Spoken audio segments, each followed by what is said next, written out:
یہ تقویٰ ہے۔ حضرت علی المرتضیٰ فرماتے ہیں کہ اپنی عبادات پر اعتماد نہ کرنا تقویٰ ہے۔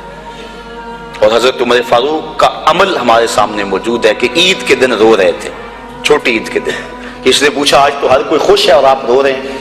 کہا مجھے نہیں پتا کہ میرے روزے قبول ہوئے ہیں یا کہ نہیں، اگر قبول ہوئے تو پھر میرے لیے خوشی کی بات، اور اگر قبول نہیں ہوئے تو میرے منہ پہ مارے گئے، اس لیے میں چونکہ قطعاً جانتا نہیں اس لیے رو رہا ہوں کہ پتہ نہیں میں کن لوگوں میں سے ہوں۔ حضرت بایزید بسطامی سے کسی بڑھیا نے پوچھا تھا حضرت ایک مسئلہ تو بتاؤ۔ پوچھا کیا؟ کہا میرے گدھے کی دم اچھی ہے یا آپ کی داڑھی اچھی ہے؟ آئے مجھے کوئی یہ مسئلہ پوچھ کے تو دیکھے پھر جائے کہاں۔ بایزید بسطامی سے بڑھیا نے پوچھا آپ کی داڑھی اچھی یا میرے گدھے کی دم اچھی؟ ناراض نہیں ہوئے، بگڑے نہیں، آنکھوں سے آنسو ڈھلنے لگے۔ کہا تیرے سوال کا جواب فی الحال میرے پاس نہیں ہے، جب میں مر جاؤں گا تو پھر میرے پاس جواب ہوگا، پھر تو مجھے کیسے مل پائے گی۔ بایزید بسطامی کا انتقال ہو گیا، بڑھیا کے خواب میں آئے۔ کہا حضرت میرا سوال اسی جگہ پہ کھڑا ہے۔ کہا اللہ کا شکر ہے میری داڑھی تیرے گدھے کی دم سے ہزاروں درجے بہتر ہے، چونکہ میرا خاتمہ ایمان پہ ہو گیا۔ تو جب تک یقین نہیں ہو جاتا کہ میں کن لوگوں میں ہوں اتنی دیر تک یہ ظاہر انسان کا اندر بے چین رہتا ہے۔ بڑے سخت معاملے ہیں آخرت کے۔ آج ہمیں نعت خواہ بھی کہہ رہے ہیں کہ مجھے دیکھ کے جہنم کو پسینہ آئے، یہ تو منہ میں طوطی بولتا ہے جو مرضی کہتا پھرے، یہ تو کل قیامت کے دن پتا چلے گا کہ پسینہ کس کو آتا ہے۔ رسول کریم بھی جس جہنم سے پناہ مانگے، کبھی جنت کا تمسخر اڑایا جاتا ہے، ہورے تو کیڑی جنت کا کرنا ہے تذکرہ، اسی جنت کا جس کو رسول اللہ ہاتھ اٹھا کے مانگتے رہے، اسی جنت کا تذکرہ کر رہے ہیں جس کے لیے حضور کا اشتیاق تھا، اسی جنت کی آرزو کر رہے ہیں جس کے لیے حضور نے فرمایا جب اللہ سے مانگو تو جنت فردوس مانگو۔ تو آج دلیری دی جا رہی ہے، آج پیر بیعت کرنے کے بعد جنت کا پرمٹ دے دیتا ہے۔ آؤ میں پیروں کے پیر کی کہانی سناؤں آپ کو۔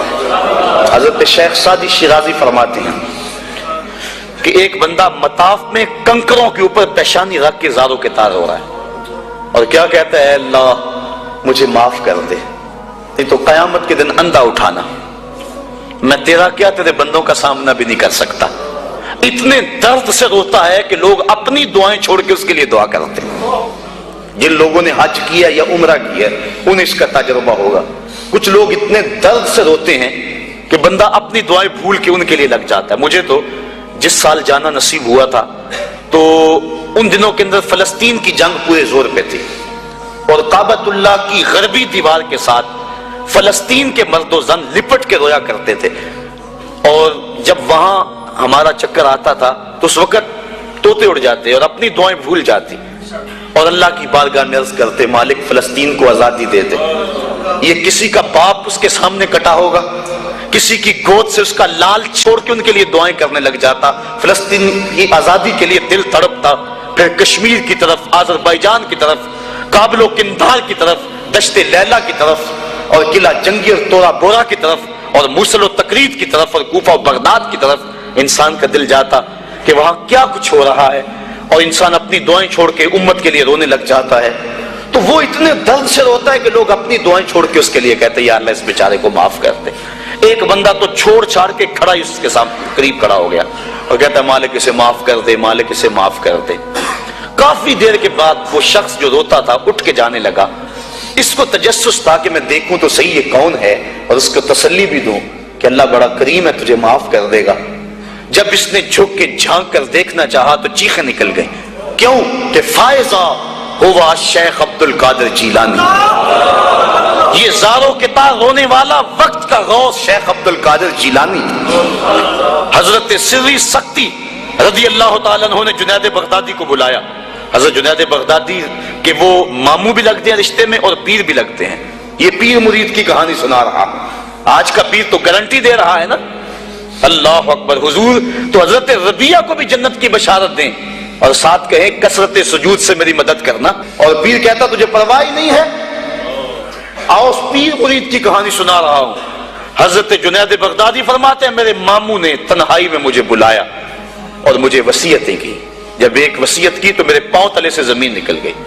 کہنے لگے بیٹا جب میں مر جاؤں تو میری قبر بغداد سے باہر بنانا۔ میں نے پوچھا حضور کیوں؟ فرمانے لگے میری بدعمالیوں کی وجہ سے کہیں بغداد کی مٹی میری لاش کو قبول کرنے سے انکار نہ کر دے اور میں لوگوں کے سامنے رسوا نہ ہو جاؤں۔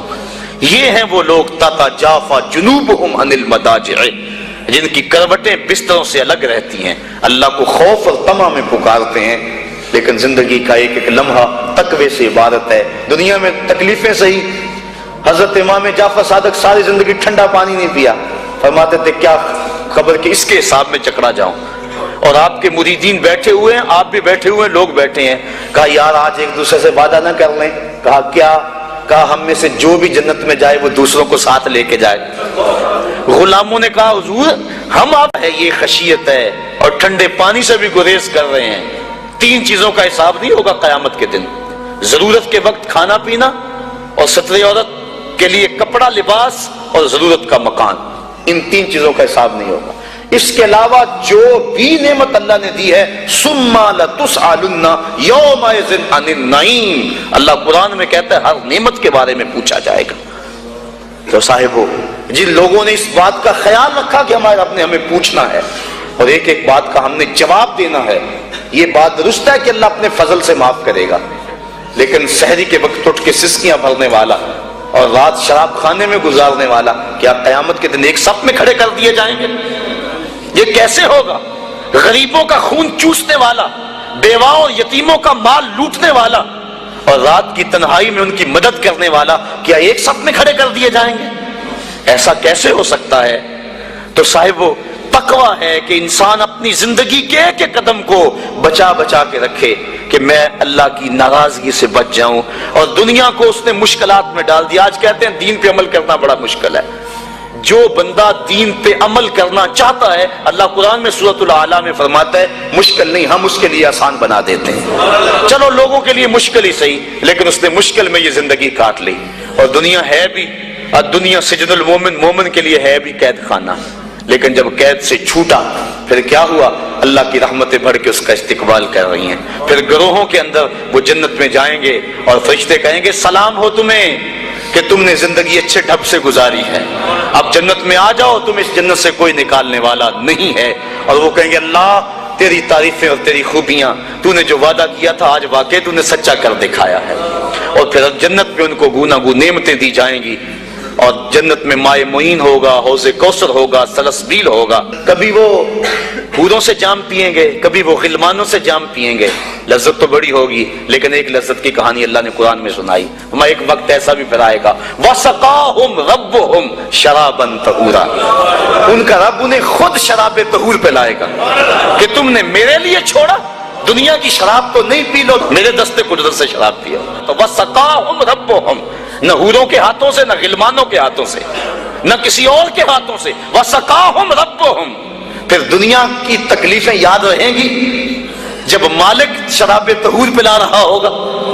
تو یہ ہے زندگی، اپنی زندگی کو اس ڈھب سے گزاریں کہ آخرت کی زندگی بہتر ہو جائے جو نہ ختم ہونے والی ہے۔ کار ما آخر شدو آخر زما کار نشد، مشتخا کے ما